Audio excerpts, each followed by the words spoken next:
పద కవితా పితామహుడు శ్రీ తాళ్లపాక అన్నమాచార్యులు రచించినటువంటి మరో అద్భుతమైన కీర్తన ఈరోజు తెలుసుకున్నాం. వందే వాసుదేవం వందే వాసుదేవం బృందారకాధీశ వందిత పదాబ్జం వందే వాసుదేవం. భగవంతుడు కృష్ణ భగవానుడు వాసుదేవుడు సర్వలోకాలకు అధిపతి, దేవాది దేవుడు. ఇక్కడ బృందారకాధీశ అంటే దేవతలకు రాజు. ఎవరు? ఇంద్రుడు. ఇంద్రుడు లాంటి వాళ్ళు ఎప్పుడూ భగవంతుని యొక్క పాదాలు పట్టి ఆశ్రయించి ఉంటారనమాట. అలాంటి ఆ దేవాది దేవుడైనటువంటి వాసుదేవుడికి నేను వందనాలు అర్పిస్తున్నాను. ఇక మొదటి చరణం చూద్దాం. ఇందీవరశ్యామమిందిరాకుచతటి చందనాంకితలసచ్చారుదేహం ఇందీవరశ్యామమిందిరాకుచతటి చందనాంకితలసచ్చారుదేహం మందారమాలికా మకుట సంశోభితం కందర్పజనకం అరవిందనాభం కందర్పజనకం అరవిందనాభం వందే వాసుదేవం వందే వాసుదేవం శ్రీపతిం వందే వాసుదేవం. నల్ల కలువ పువ్వు వంటి శ్యామల వర్ణమైనటువంటి కాంతి కలిగిన వాడు, నీలమేఘ శ్యాముడు. ఆయన యొక్క వక్షస్థలం పైన లక్ష్మీదేవి ఉంటుంది. గంధము లక్ష్మీదేవికి తగిలినప్పుడు ఆ గంధం ఈయనకు కూడా తగిలినప్పుడు ఆమె బంగారు ఛాయలో ఉంటుంది కదా.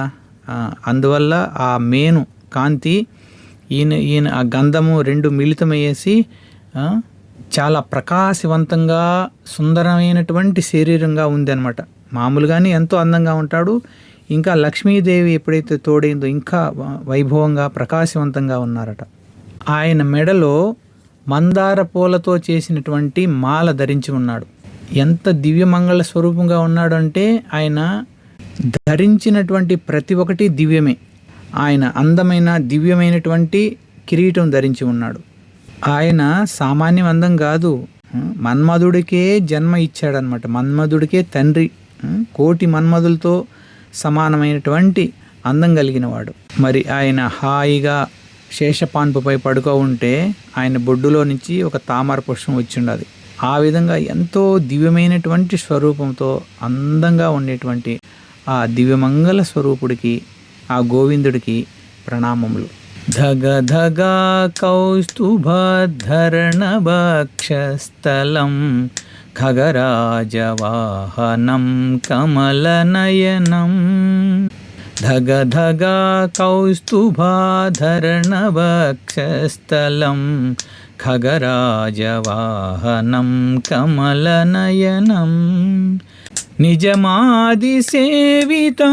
నిజరూపశేషపన్నగరాజశాయినం ఘననివాసం నిజమాదిసేవితం నిజరూపశేషపన్నగరాజశాయినం ఘననివాసం వందే వాసుదేవం శ్రీపతిం వందే వాసుదేవం.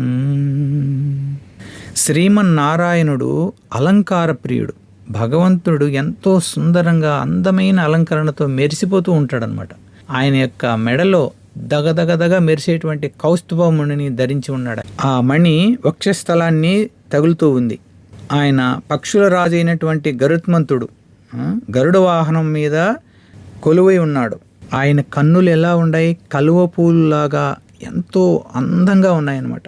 నిజంగా చెప్పాలంటే కలువ పువ్వులకు ఆయన కళ్ళకు ఎటువంటి పోలిక లేదు. ఎందుకంటే ఆయన కళ్ళు అంత అందంగా ఉన్నాయి, కానీ మనకు చెప్పడానికి ఇంకా వేరే ఏమి లేదు కదా. అందుకని పోలికగా కలువ పుల్లలు చెప్తున్నారు, కానీ ఆయన కళ్ళు యొక్క అందం ముందర కలువ పుల్లు ఎందుకు పనికిరావు. కానీ మనకు చెప్పాలంటే మనకు తెలిసిన వాటితో చెప్పాలి కాబట్టి కలువ పువ్వుల్లాగా ఉన్నాయి ఆయన కళ్ళు. సర్వ వేదాలు, సర్వ శాస్త్రాలు ఆయన యొక్క దివ్య లీలలనే, ఆయన యొక్క గుణాలనే కొనియాడుతూ ఉంటాయి. మరి ఆయన పాలకడలిపై ఆదిశేషుడి మీద పవలించి ఉంటాడు. శేషశాయి అతను. ఘన నివాసం, మనము చెప్పలేం ఆయన యొక్క వైభవాన్ని గురించి, ఆయన యొక్క నివాసం గురించి. అంత గొప్పదన్నమాట, విశాలమైనటువంటి గొప్పదైనటువంటి ఆయన ఎక్కడ వైకుంఠనాథుడైనటువంటి ఆ శ్రీమన్నారాయణుణ్ణి, ఆయన యొక్క దివ్య మంగళ స్వరూపాన్ని, ఆయన యొక్క వైభవాన్ని తెలుపుతున్నారన్నమాట ఆ శ్రీ అన్నమాచార్యులు.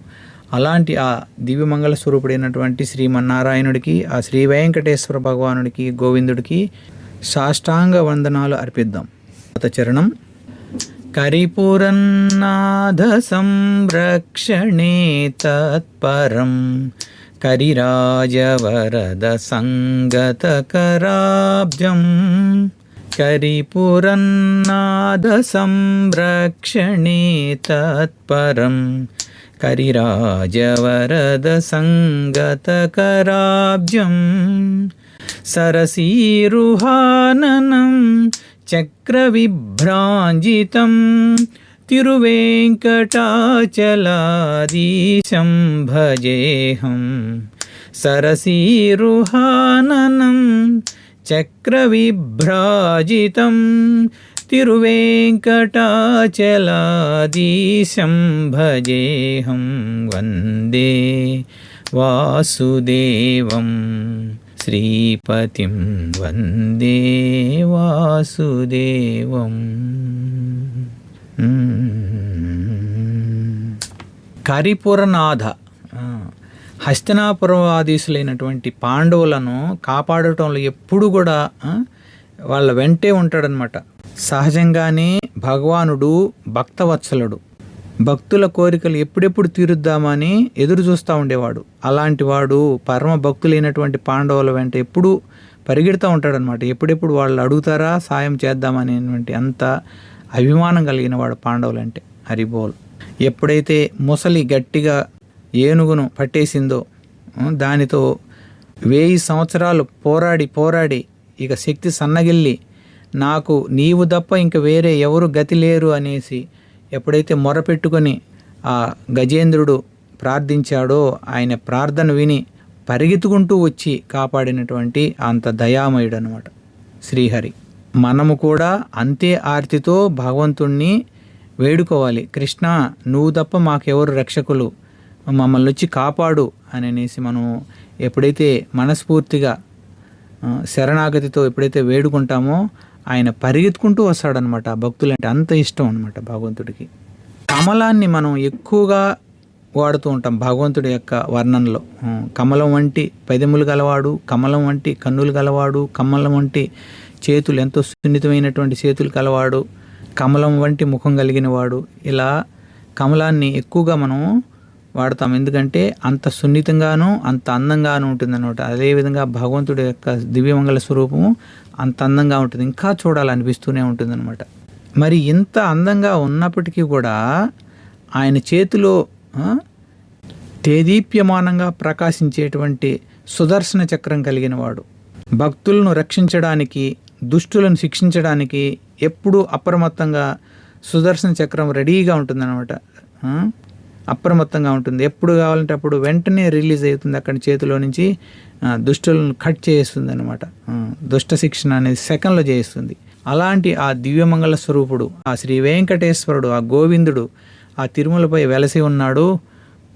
భక్తితో ఆశ్రయించిన వారికి వరాలు ఇవ్వడానికి సిద్ధంగా ఉన్నటువంటి ఆ శ్రీ వెంకటేశ్వరుని, ఆ గోవిందుణ్ణి భజిస్తున్నాము, ప్రార్థిద్దాం. ఏడుకొండలవాడ వెంకటరమణ గోవింద గోవింద, ఆపదముక్కులవాడ అనాథరక్షక గోవింద గోవింద. ఓం నమో వెంకటేశాయ. జగద్గురు శ్రీల ప్రభుపాదకి జై. అనంతకోటి వైష్ణవ భక్త బృందకి జై. శ్రీ హరినామ సంకీర్తన మహాయజ్ఞకి జై. నితాయ్ గౌర్ ప్రేమానందే. హరి హరి బోల్. హరే కృష్ణ.